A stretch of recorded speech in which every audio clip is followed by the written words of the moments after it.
vous êtes là. Il y a quelques années, nous avons inventé une machine à voyager dans le temps. En tant qu'historien renommé, je vais l'emprunter pour aller faire un voyage dans l'époque de la Grèce antique. Je fais ceci pour en apprendre plus sur mon sujet favori, les banquets grecs.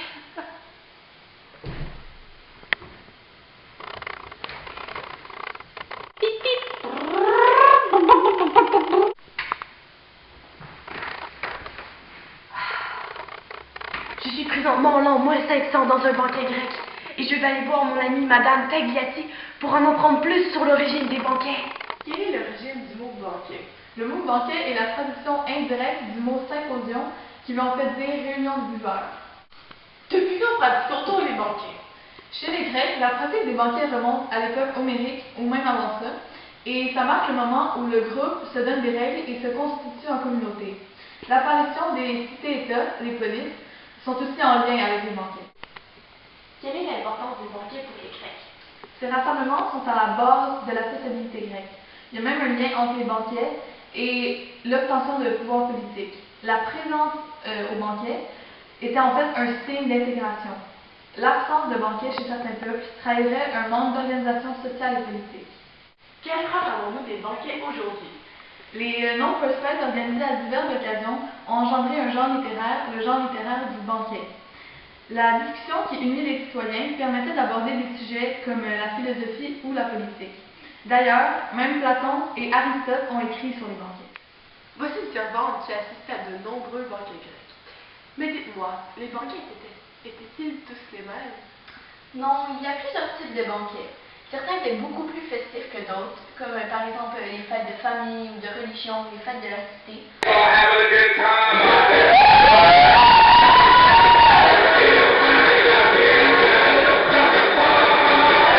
Ou sinon lors de divers succès, notamment lorsqu'il y avait un concours avec des athlètes ou de poètes. Il y avait aussi des banquets funéraires. Dans ces banquets, l'ambiance était nettement moins festive.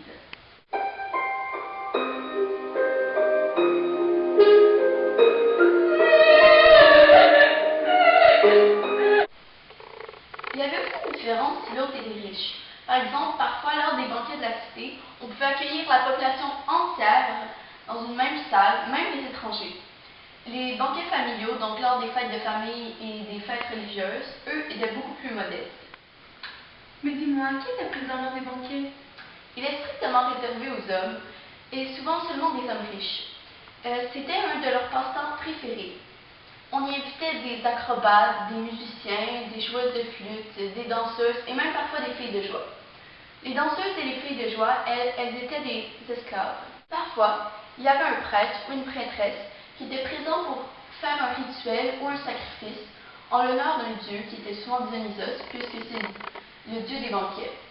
Finalement, il y avait quand même beaucoup de servantes qui étaient là pour s'occuper des convives et servir les plats. Il y a quand même eu quelques exceptions dans ces banquets. Dans certains textes, on mentionne des banquets où il n'y avait que des femmes ou des banquets qui avaient été organisés par des courtisans. Comment les invités étaient-ils installés? Les convives étaient allongés sur des banquettes ou des couches et ils piochaient dans les plats de nourriture qu'on leur apportait. Et ils prenaient la nourriture avec une cuillère ou une galette qu'ils utilisaient comme cuillère. Les nombreuses tables basses qui étaient disposées dans la salle, eux, ils servaient à mettre les plateaux de jeu ou les plats.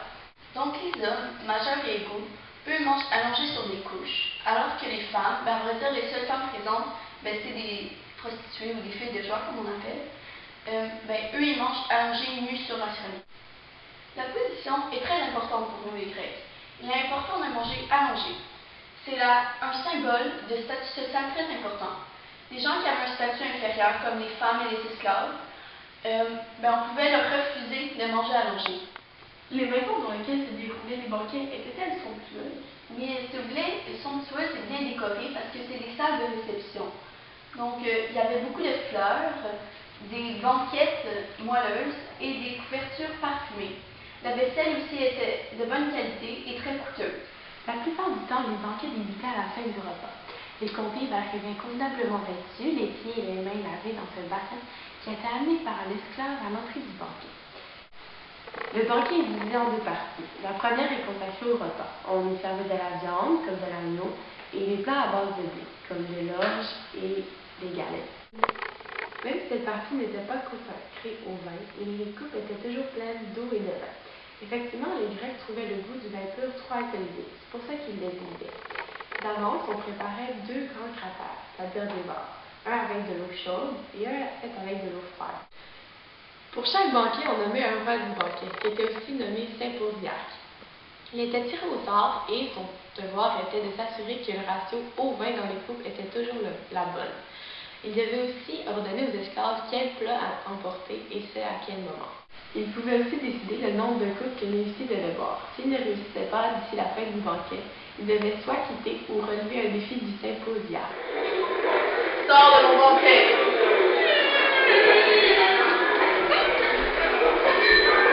La seconde partie est la plus longue et la plus appréciée de tous. On la surnomme la symposium. Pour ce faire, les invités se parfument, se coiffent et se lavent les mains. On débutait par une lévitation. Une lévitation est un rituel religieux qui consiste à offrir un liquide, soit du vin, du lait ou de l'huile d'olive, en l'honneur du dieu Dionysos. Nous t'offrons ce liquide! Souvent, on commençait par une hymne qui honorait le dieu Dionysos. Les tables basses se libèrent pour laisser place aux jeux comme le cotable et d'autres nourritures, des desserts et des fruits pour donner la soif. C'est à ce moment qu'entrent les danseuses, les filles de joie, les acrobates et les musiciens pour divertir les invités. La musique était de mise dans les banquets. Il n'était pas rare que des musiciens connus viennent interpréter quelques morceaux, à condition qu'ils soient de nature religieuse. C'était le moment consacré aux discussions savantes et aux récitals de poèmes. Pendant la seconde partie, il fallait paraître le plus sobre possible, étant donné que les hommes discutaient de sujets importants, comme la politique, la guerre ou la philosophie. Les discussions, c'était le symposiarque qui dirigeait les droits de parole pour ne pas que tout se termine dans le chaos. Lors des banquets, on jouait aussi à un jeu appelé cotable, qui était en fait une sorte d'offrande au dieu Dionysos. Ça consiste à faire tourner un vase sur son index jusqu'à ce qu'une goutte de vin en sorte et atterrisse sur une cible. Les deux principaux instruments utilisés dans les banquets étaient la lyre, un instrument à cordes, et le luth, qui est l'ancêtre du hautbois. Je suis présentement sur les lieux où se produisaient de nombreux banquets grecs. Je vais donc aller tester la nourriture de l'époque pour savoir si elle était aussi bonne qu'on le pensait.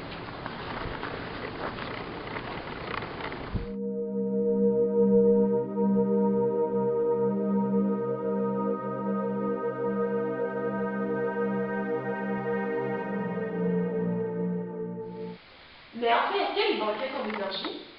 Vous allez être déçus, mais on appelle ça des orgies parce qu'on buvait et on mangeait pour ensuite se faire vomir, pour pouvoir continuer à boire et à manger. Oui, il y avait des filles de joie, mais l'acte sexuel n'était pas à la base des banquets.